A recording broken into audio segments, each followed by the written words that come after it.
Mbak, lihat deh. Masa ada yang bilang sertifikat elektronik nggak aman sih? Terus datanya gampang dipalsuin, tanah bisa diserobot negara. Kalau gitu ngapain pemerintah nyuruh kita buat ganti ke sertifikat elektronik? Sebenarnya nggak ada hubungannya antara sertifikat elektronik sama kehilangan tanah yang sekarang menjadi isu di masyarakat.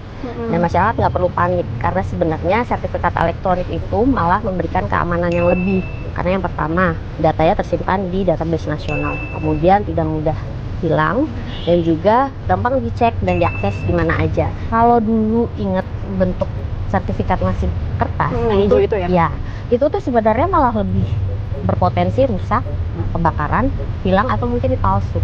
Tapi Mbak, kalau emang udah sertifikat elektronik semua nih, kenapa masih ada kantor yang nerbitin sertifikat dengan belangko hijau? Ya, karena masih berproses ya. Jadi ada dua kemungkinan. Pertama, memang pada saat proses pengajuan di si pemohon ini bertepatan dengan masa transisi.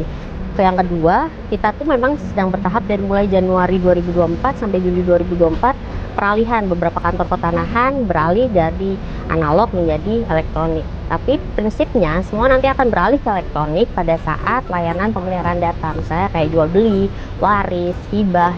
Di sisi lain, pemohon juga boleh mengajukan langsung tanah, bisa minta supaya sertifikatnya diganti belangkonya dari analog menjadi elektronik. Kalau saat pengurusan sertifikat nih, emang bisa ya kemungkinan luas tanah kita itu berkurang atau bertambah? Pada saat proses pengurusan sertifikat itu, pemilik tanah sudah dilibatkan dari awal, dari proses pengukuran maupun juga proses pemeriksaan berkasnya.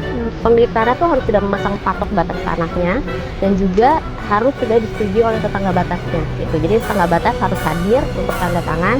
Kalau istilah kerennya kontradiktur dan verifikasi. Terus Mbak, kalau misalnya luas tanahnya lebih luas gimana? Kalau lebih luas itu perlu dicek dulu. Jadi kantor pertanahan harus melakukan analisa dulu, dan nanti pemilik tanah harus membuktikan kelebihan luasan tanahnya itu dari mana. Apabila tetangga batasnya nggak setuju, maka prosesnya nggak akan bisa dilanjutin. Terus Mbak, kalau kita ngerasa dicurangi dengan luas tanah yang kita punya, kita harus ngapain?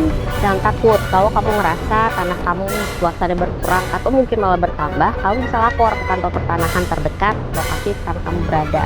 Hak kamu dilindungi asal kamu punya bukti yang cukup dan berani speak up.